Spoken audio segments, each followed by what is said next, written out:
Somebody, because you are going to live where you are now. Are you ready now?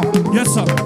Somebody say, I'm moving to the next level. I'm moving to the next level. What of Pastor Demilade? Please, I need him here. One, two. Hallelujah. Amen. Make sure you are holding somebody. Make sure you are holding somebody. Mommy, let's do this together. Let everybody come. Let's do this together. Yes. Hallelujah. Amen. Are you ready now?